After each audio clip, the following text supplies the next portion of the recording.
꺼리튜브가 구독자님들께 5만원 상당의 홍삼 선물 세트 50박스를 드리는 증정 이벤트를 진행합니다. 구독, 좋아요와 아무 댓글을 남겨주시면 2월 6일까지 총 50분을 추첨해 선물을 무료로 드립니다. 우리 구독자님들 올해도 새해 복 많이 받으시고 꺼리튜브도 많이 사랑해주세요. 감사합니다.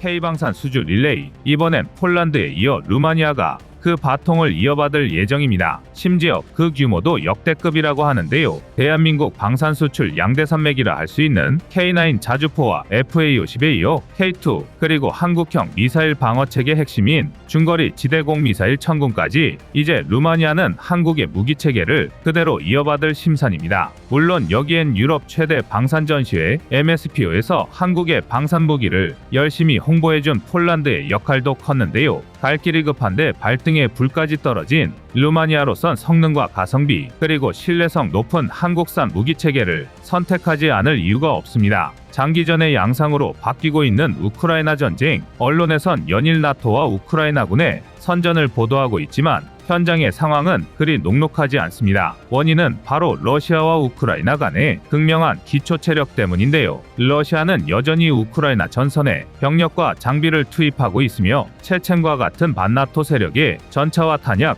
미사일을 보급하고 있습니다. 때문에 우크라이나 전선은 물론 가까운 거리의 폴란드와 루마니아엔 언제나 일촉즉발의 긴장감이 고조되고 있는데요. 그래서 루마니아 정부는 강력한 국방력을 위해 노후된 구소련식 장비 편제를 통째로 한국형으로 바꾸려는 큰 그림을 그리고 있습니다.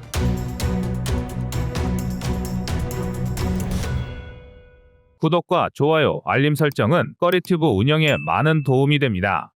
글로벌 방위산업 시장에서 대한민국의 위상이 달라진 것은 어제 오늘의 일이 아닙니다. 국제 정세의 긴장감이 고조되는 가운데 장비 자체의 성능과 가격 경쟁력뿐 아니라 빠른 납기와 후속 조치, AS 등 장점이 한둘이 아닌데요. 루마니아 역시 이런 대한민국을 믿고 역사의 큰 흐름에 편승하기로 했습니다. 최근 워싱턴 포스트지는 우크라이나 전쟁이 장기화하면서 세계 국방비 상승폭이 최근 약 2조 2,400억 달러, 우리 돈 3천조 원에 가까이 상승했다고 보도했습니다. 특히 유럽 지역의 상승폭이 두드러졌다고 하는데요. 미국을 위시한 후방에 포진한 선진국들은 무기 부족분을 채우기 위해 그리고 러시아 국경에 인접한 폴란드, 루마니아와 같은 국가들은 국방력을 신속히 강화하기 위해 안간힘을 쓰고 있기 때문입니다. 그리고 이런 흐름 속에서 세계가 주목하는 곳이 바로 대한민국입니다. K9 자주포와 FA-50 천궁은 국내 방산업계가 추산한 대한민국 최대 방산 수출품이라 할 수 있는데요. 여기에 루마니아가 이들 모두를 도입하겠다며 적극적인 의사를 표시한 것이죠. 우선 루마니아는 그동안 주력으로 운용하던 TR-85M1을 대체하기 위해 대략 300대 정도의 신형 전차 도입 사업을 진행 중이었는데요. 아쉬운 대로 미군이 운용하던 중고 M1A2 54대를 대당 270억 원에 도입하였으나 여전히 루마니아군의 필요 수량엔 못 미치는 수준입니다. 이에 2차 도입 사업을 벌였고 루마니아군의 조달 담당관이 2023 한 루마니아 방위산업협력회의에서 직접 언급할 정도로 대한민국의 K2 흑표를 우선 협상 후보군에 올려놓고 도입을 타진 중입니다. 그러나 루마니아 내부에서는 비싼 미국산이 아니라면 루마니아와 역사적, 문화적으로 밀접한 프랑스나 독일산 전차를 후보군에 올려야 한다는 목소리가 끊이질 않고 있습니다. 프랑스 르클레르 전차는 세계 최초의 3.5세대 전차로 명성이 높은 만큼 포신을 포함한 총장 9.8m, 전폭 3.6m, 전고 2.5m, 총 40발의 포탄을 적재한 전투 중량이 58톤에 육박할 만큼 육중한 동체를 갖춘 주력 전차입니다. 또한 주포로는 GIAT CN120, 26-52, 120mm 52구 경장 활강포를 탑재했고 M2 브라우닝을 공랭식으로 개량한 M2HB 12.7mm 공축 기관총 한정, AAT-52 NFL 7.62mm GPMG 한정을 부무장으로 탑재하고 있습니다. 무장 자체는 다소 연식이 있는 편이지만 운용을 시작한 1993년도 당시에도 포고 속도가 초속 1800m를 넘겼다는 주장이 있을 만큼 여전히 준수한 스펙의 주포를 자랑하고 있습니다. 실제로 프랑스가 자체 개발한 OF-1120탄을 사용했을 때 최대 650mm의 장갑을 관통해 이 정도면 한국산 K2와 비교 우위라 할 수는 없지만 러시아 전차들과는 충분히 대적할 수준입니다. 게다가 비교적 구식 체계임에도 불구하고 연령상 장비부터 레이저, 거리 측정기, 차장과 포소에 독립된 자동 조준 장치 등 여전히 뛰어난 성능의 전자 장비를 탑재하고 있어서 매우 정밀한 포사격이 가능한데요. 왜 르클레르가 루마니아의 신형 전차 후보군 중 하나로 하마평에 오르는지 이해되는 부분입니다. 그러나 르클레르는 오랜 연식만큼이나 드러난 단점도 다양합니다. 우선 내구성을 신뢰할 수 없다는 게 문제인데요. 르클레르는 구동계의 현가 장치가 낮은 온도에서 파열되는 치명적인 문제점을 갖고 있습니다. 또한 대당 도입 가격이 무려 150억 원에 육박해 개발국인 프랑스조차 소요분 1,500대 중 16.6%인 250여 대만 실전에 배치했을 정도입니다. 루마니아로서는 성능이 빼어난 것도 아니며 내구성도 부족한데 비싸고 사후 서비스는 기대도 할 수 없는 르클레르를 선택할 이유는 거의 없어 보입니다. 독일 전차 역시 마찬가지입니다. 페이퍼 스펙만으로는 세계 최고라는 레오파르트2의 최신 개량형 레오파르트2AA, 그런데 여전히 실체가 없는 가상의 기체만으로 평가받고 있습니다. 주포로 라인메탈 120mm 55구 경장 활강포를 탑재해 흔히 탑3라고 부르는 대한민국 K2 흑표, 미국 M1A2 에이브람스와 함께 세계 최고 수준의 화력을 자랑합니다. 그러나 오히려 이런 화려한 수식과 비밀에 쌓인 스펙이 레오파르트의 진화를 방해한 것인지 거의 모든 분야에서 K2의 상대가 되기엔 부족해 보이는데요. 여전히 수동장전 장치를 고집한 덕분에 후보군 중 가장 많은 4명의 승무원을 요구하며 1980년대 수준에 머물러 있었던 사통장치 등 어쩔 수 없는 구식 체계의 한계를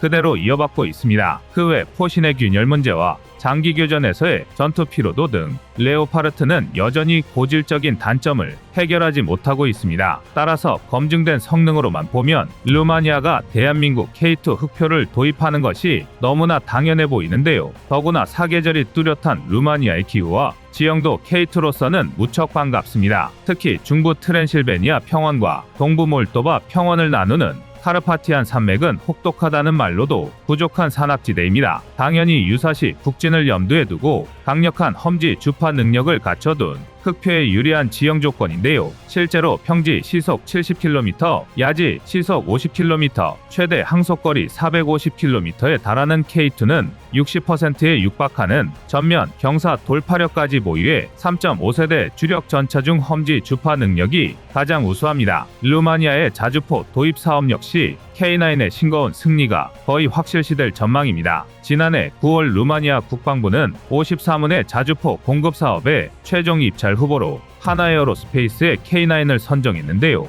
여전히 독일의 펜자하우비치 2000이나 티르키의 프르트나가 경쟁 모델인 것은 사실이지만 전문가들은 이미 전세는 한국 쪽으로 기운 것으로 예상하고 있습니다. 루마니아 국방부가 자국 의회에 승인 요청한 내용을 보면 현재 루마니아는 총 2단계에 걸친 자주포 도입 사업을 추진 중인데요. 총 53문 구매가 예상되는 1단계 사업은 11억 5,800만 달러 규모이며 이후 2단계 사업까지 총 19억 2,300만 달러 규모로 추진됩니다. 이는 하나로 약 2조 5,220억 원에 달하는 규모인데요. 여기에 더해 작년 6월에는 국방 예산을 GDP 대비 2%에서 2.5%로 상향 조정했습니다. 그리고 증액된 예산은 군사 장비를 구입하는데 활용한다는 계획인데요. 여기에 그치지 않고 향후 GDP 대비 3%까지 국방 예산을 증액하겠다는 의지를 보이고 있습니다. 루마니아는 폴란드와 더불어 나토의 최전선 국가인데다 자국에서 운용하던 T-72 60대를 우크라이나에 공유한 상태입니다. 그것만으로도 전력 보강이 필요한데 남은 전차나 장갑차, 보병 전투 장갑차 등도 교체가 필요할 정도로 노후화된 상태입니다. 일각에선 루마니아 자주포 사업에 영국이나 독일, 티르키예가 복병으로 등장했다는 주장이 일고 있는데요. 이는 신뢰도가 매우 낮은 낭설에 불과합니다. 독일과 영국은 현재 자국에 구멍난 곡간을 메울 형편도 못 됩니다. 영국은 자국에서 운용하던 AS-90 32문을 우크라이나에 공유한 후 전력 공백을 메꾸기 위해 스웨덴산 아처 14대를 임시 도입하기로 결정한 상태입니다. 게다가 육군 주력으로 운용되는 AS-90 116문을 대체하기 위한 신형 기동화력 플랫폼 사업을 추진하고 있는데요. 여기에 루마니아로 시선을 돌릴 여유가 없는 상황이죠. 이런 내용을 되짚어보면 루마니아의 자주포 도입 사업에 대한 답은 이미 정해진 것 같은데요. 가격과 성능, 철저한 납기까지 모든 부분을 충족할 수 있는 국가는 대한민국뿐이기 때문입니다. 그리고 최근 루마니아는 F-35A를 도입하면서 동시에 보조 기체를 활용할 경공격기 역시 한국의 FA-50으로 시선을 돌리고 있습니다. 루마니아는 보조 기체를 전투공중 초계와 근접 항공 지원, 전술훈련 입문 등 다양한 용도에 투입할 계획인데요. 원래 루마니아 의회는 주력 전투기는 미국산으로 보조 기체는 유럽산으로 선정할 계획이었지만 최근 유로파이터 타이푼 12대를 도입하고도 임무 장비 탑재가 불가능해 처치 곤란한 상황에 빠진 오스트리아의 사례 때문에 고민에 빠졌습니다. FA-50을 빠르게 인도받았을 뿐 아니라 조건도 만족스러운 폴란드와는 너무나 대비되는 모습이기 때문입니다. 그러나 결국 이번에도 대한민국이 극복해야 할 최대 문제는 경쟁국과 경쟁 모델이 아닌 유럽의 복잡한 정치적 이해 관계도입니다. 루마니아가 프랑코포니의 일원인데다 나토, EU 가입에 프랑스의 전폭적인 지원이 있었고 이외에 맹주라 불리는 독일의 입김도 만만치 않게 작용할 예정입니다. 결국 루마니아 역시 노르웨이의 사례처럼 외교적 관계와 압력 때문에 유럽제 방산무기를 선택할 가능성도 완전히 무시할 수 없는데요. 그러나 한 가지 분명한 것은 루마니아의 현 안보 상황은 절대 노르웨이와 비교할 수준이 아니라는 겁니다. 호시탐탐 침략 야욕을 드러내는 러시아를 두고 내구성 떨어지는 프랑스와 언제 배송 완료될지 모르는 독일산을 선택하는 우를 범한다면 그 책임 역시 그들의 몫이 될 것입니다. 그리고 폴란드와 루마니아는 인접한 우호국으로 함께 한국산 방산체제를 선택한다면 서로의 운영 노하우를 공유할 수 있고 유사시 서로 한국산 무기를 빌려주며 사용도 가능하다는 장점도 지니고 있습니다. 지난 19일 국방부와 방산업계에 따르면 2023년 대한민국의 방산 수출 계약 체결액은 약 130억 달러였습니다. 애초 수출 목표로 제시했던 200억 달러, 하나 약 26조 7천억 원에는 미치지 못했지만 이는 한국 수출입 은행법 등이 발목을 잡으며 폴란드와의 2차 계약에 차질이 빚어졌기 때문인데요. 다만 올해 안으로 금융지원 문제가 해결될 것이고 폴란드 역시 무기체계 도입 사업에 한국 외대안이 없다는 점에서 2차 계약은 무난히 성사될 것으로 전망되고 있습니다. 최근 10년간 대한민국의 무기가 수출된 국가는 총 15개국이었지만 올해는 연초부터 루마니아를 포함 이집트와 콜롬비아, 아프리카, UAE 등 10여 개의 국가들과 신규 수주를 타진하고 있습니다. 정말 엄청난 발전이라 할 수 있는데요. 폴란드에서 시작된 한국 방산 열풍이 폴란드를 넘고 루마니아를 지나 지구 전역으로 뻗어나갈 수 있길 바라겠습니다. 여러분의 구독과 좋아요가 꺼리튜브 운영에 많은 힘이 됩니다. 지금 온라인으로 판매되고 있는 상하제약의 홍삼정 올데이 케어를 꺼리튜브가 구독자님들을 위해 설날 특별 할인 혜택가로 한 개에 49,900원에 동일한 제품을 구입하실 수 있게 온라인 최저가를 진행하고 있습니다. 유통기한도 넉넉할 뿐만 아니라 믿을 수 있는 제약회사에서 만들기 때문에 믿고 구매하셔도 됩니다. 뿐만 아니라 3개에 13만 5천원, 5개에 19만 9천원으로 여러 개를 구매하시면 더욱 할인된 가격으로 구입하실 수 있습니다. 최근 루마니아는 주력으로 운용하던 TR-85M1 비조누를 대체하기 위해 최소 250대에서 많게는 300대에 육박하는 대규모 신형전차 도입 사업을 진행 중인데요. 1997년에서 2009년 사이 이미 한번 현대화 개량을 거친 비조누이지만 이를 감안해도 이미 운용 횟수가 14년이 넘은 만큼 소요제기가 매우 큰 상황입니다. 더군다나 러시아 지척에 위치해 안보 불안도 상당히 높은 편이라 루마니아 정부는 이참에 앞으로 20에서 30년은 너끈히 운용할 수 있는 성능 좋은 서방 전차로 기갑 체계를 갈아엎을 심산인데요. 그동안 구소련제 장비 때문에 말도 많고 탈도 많았던 루마니아군의 과거를 생각하면 충분히 납득할 만한 개혁입니다. 물론 그렇다고 그저 그런 수준의 전차를 도입할 수도 없을 텐데요. 이에 다수의 군사 전문가들은 최종적으로 3개국의 주력 전차를 후보군으로 올려놓고 있습니다. 먼저 루마니아군 조달 담당관이 2023 한 루마니아 방위산업협력회의에서 직접 언급한 만큼 대한민국의 K2 흑표가 가장 큰 주목을 받고 있는데요. 다음은 지금 이 순간 개량 작업이 진행 중인 독일의 최신의 전차 레오파르트 2A8입니다. 의외인 게 있다면 프랑스인데요. 예상외로 많은 전문가가 루마니아와 역사적, 문화적으로 밀접한 프랑스의 르클레르를 후보군에 포함하고 있습니다. 세계 최초의 3.5세대 전차로 명성이 높은 프랑스 르클레르는 가장 최근 모델인 21통칭 시리즈 3를 기준으로 했을 때 포신을 포함한 총장 9.8m, 전폭 3.6m, 전고 2.5m, 총 40발의 포탄을 적재한 전투 중량이 58톤에 육박하는 제법 육중한 동체를 갖추고 있는데요. 공식적인 정보는 없지만 중량을 고려했을 때 최소 800mm 이상의 방어력을 보유했을 것으로 추정됩니다. 또한 주포로는 GIATCM 120, 26, 52, 120mm, 52 구경장 활강포를 탑재했고 M2 브라우닝을 공랭식으로 개량한 M2HB 12.7mm 공축 기관총 한정, AAT-52, NFL 7.62mm, GPMG 한정을 부무장으로 탑재하고 있습니다. 연배로만 따졌을 때 대한민국 K1 전차와 비슷하다 보니 무장 자체는 다소 연식이 있는 편인데요. 그래도 운용을 시작한 1993년도 당시 포구 속도가 초속 1800m를 넘겼다는 주장이 있을 만큼 주포는 여전히 준수한 위력을 보여주고 있습니다. 실제로 프랑스가 자체 개발한 OFL 120탄을 사용했을 때 최대 650mm의 장갑을 관통하기까지 했는데요. K2 흑표나 레오파르트 2A 8과 비교했을 때 뛰어나다고 할 수는 없지만 그래도 우크라이나 전장에서 밝혀진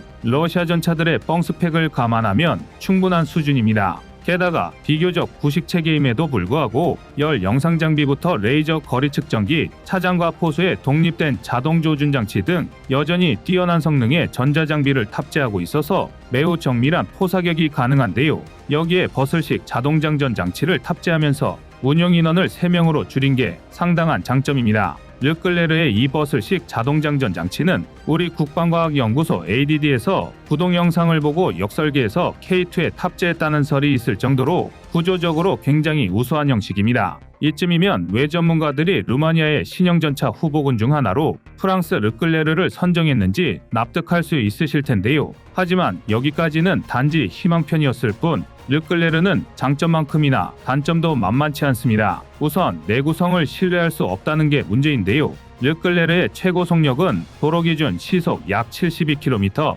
야지 기준 시속 55km, 항속거리는 550에서 650km에 달하지만 유기압 평가 장치가 낮은 온도에서 걸핏하면 파열되는 치명적 문제 때문에 극한 환경에서의 운용 신뢰도가 바닥을 기고 있습니다. 아닌 게 아니라 스웨덴의 차기 전차 도입 사업에서는 바로 이 문제 때문에 독일 레오파르트 2에 패배했는데요. 뿐만 아니라 가장 결정적으로 가격이 비싸도 너무 비쌉니다. 한 대당 가격이 무려 147억 원에 육박하는데요. 오죽하면 개발국인 프랑스조차 소유분을 1,500대로 계획해놓고 정작 16.6%에 불과한 250여 대만 실제로 운용하고 있습니다. 심지어 2035년에는 독일과 공동개발 중인 차세대 전차 MGCS로 전량 대체할 예정입니다. 루마니아 입장에서는 성능이 빼어난 것도 아니며 내구성도 부족한데 더군다나 비싸고 미래까지 보장할 수 없는 르클레르를 선택할 수 없을 텐데요. 다만 루마니아가 프랑코포니의 일원인데다 나토 EU 가입에 프랑스의 전폭적인 지원이 있었기 때문에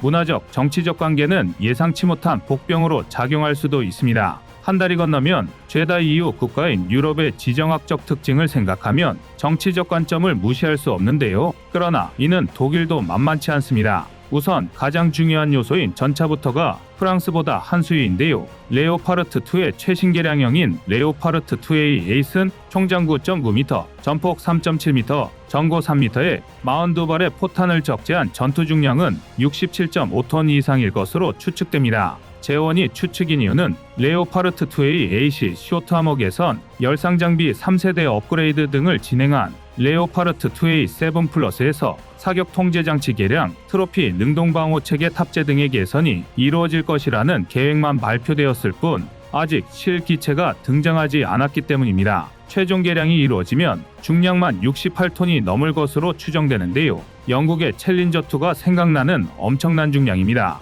또한 주포로는 레오파르트 2A 6-7부터 라인메탈 120mm 55구경장 활강포를 탑재하면서 화력이 눈에 띄게 증가되었고 최소 750mm 이상의 장갑을 관통할 수 있는 것으로 파악되고 있습니다. 흔히들 탑3라고 부르는 대한민국 K2 표 미국 M1A2 에이브람스와 함께 세계 최고 수준의 화력인데요. 부무장으로는 7.62mm MG3A1 대공 공축기관총, 각 한정과 함께 76mm 8연장 다목적 연막탄 발사기 2기가 탑재되어 있습니다. 더불어 꾸준한 개량을 통해 최대 750에서 800mm 정도의 방어력까지 갖추면서 만능전차라는 표현이 가장 잘 어울리는 전차 중 하나가 되었는데요. 단점이라면 초기형이 1979년에 배치되기 시작해 이미 연식이 충분할 정도로 오래되었다 보니 포탑균열 같은 문제점이 나타나기 시작했다는 것과 수동장전 장치를 탑재해 후보군 중 가장 많은 4명의 승무원이 필요하다는 점입니다. 그리고 이 작은 차이가 K2 흑표가 레오파르트2A 8보다 뛰어나다는 평가를 받는 결정적인 이유입니다. 차기 전차 도입을 위해 노르웨이가 진행한 적합성 평가 당시 대한민국의 K2 흑표와 독일 레오파르트2A 7은 성능 면에서 대동소이한 점수를 기록했는데요. 하지만 K2가 자동장전 장치와 세계 유일의 반능동 유기압식 ISU를 이용한 경이로운 충격 흡수 능력으로 기동 중에도 분당 12발의 최대 발사 속도를 유지할 수 있었던 반면 레오파르트2A 7은 기동 간 사격 속도가 평시 12발의 절반 이하로 떨어진다는 게 밝혀졌습니다. 여기에 2A6까지 1980년대 수준에 머물러 있었던 사통장치 등 어쩔 수 없는 구식체계의 한계는 장기적인 교전과 명중률 면에서 K2보다 더욱 심각한 전투 피로를 유발했습니다. 여기에 K2 흑표의 독특한 형상도 상당한 장점이었는데요. K2 흑표는 포신을 포함한 총장 10.8m, 전폭 3.6m로 비교군 중 가장 크지만 전고 2.4m로 눈에 띌 정도로 낮은 축에 속합니다. 심지어 ISU를 사용해 차체를 최대로 낮추면 전고를 2m 이하로 낮출 수 있습니다. 이는 곧 전투 시 은폐-언폐에서 상당히 유리하다는 뜻인데요. 기동 간 사격부터 진지를 구축하고 방어 전술을 취한 상황까지 모두 K2 흑표가 레오파르트2A 7보다 한 수 위였던 셈입니다. 더군다나 부무장으로 7.62mm M62-1 공축기관총, 66mm KM255 6연장 연막탄 발사기 드문, 주포로 CN08 120mm 55구경장 활강포를 탑재한 K2는 K279 기준 최대 800mm 이상의 관통력을 자랑합니다. 여기에 앞서 말씀드린 은폐 상태의 초정밀 포격이 더해진다면 K2 흑표로 적전차를 저격하는 상황까지 구사할 수 있습니다. 하물며 자탄 방어까지 가능한 K2 흑표의 방어력은 두말할 것도 없는데요. 이미 레오파르트2A 7 도입으로 사업이 종료된 마당에 여전히 노르웨이의 차기 전차 도입 사업이 회자되는 것도 노르웨이 정부가 독일과의 정치적 관계를 고려해 성능이 딸리는 레오파르트2 A7을 선택했다라는 추문이 끊임없이 따라붙고 있기 때문입니다. 단순히 성능으로만 보면 루마니아가 대한민국 K2 흑표를 도입하는 게 당연해 보이는데요. 게다가 지형적 문제를 고려했을 때도 K2는 최선의 대안입니다. 가을이 길다는 걸 제외하고 루마니아의 기후 조건은 대한민국과 매우 유사한 편인데요. 특히 중부 트란실베니아 평원과 동부 몰도바 평원을 나누는 카르파티아 산맥은 혹독하다는 말로도 부족한 산악지대입니다. 당연히 유사시 북진을 염두에 두고 강력한 험지 주파 능력을 구비해둔 흑표에 유리한 지형 조건인데요. 실제로 평지 시속 70km, 야지 시속 50km, 최대 항속거리 450km에 달하는 K2는 60%에 육박하는 전면경사 돌파력을 보유해 3.5세대 주력전차 중 험지 주파 능력이 가장 우수합니다. 국토 중앙의 카르파티아 산맥을 끼고 방어작전을 구사할 수밖에 없는 루마니아 입장에서는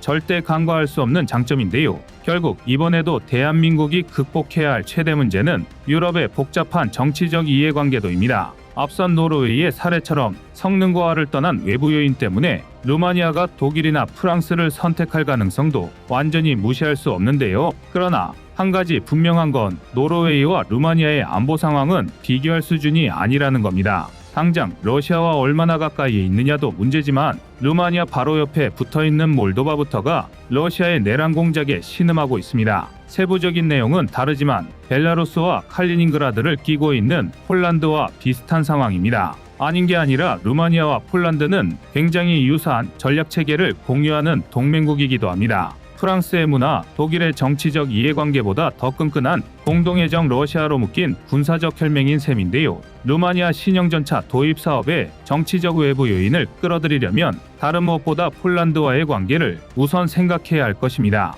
주변국과 공통된 군사 장비를 보유할수록 위급한 순간 전쟁을 지속하는 데 있어 훨씬 유리하기 때문인데요. 유럽에 진출한 대한민국 무기체계는 이제 막 추진력을 발휘하고 있습니다. 부디 루마니아를 시작으로 폴란드에서 출발한 K2 uk교가 유럽 전역으로 뻗어나갈 수 있길 바라겠습니다. 이상 꺼리튜브였습니다.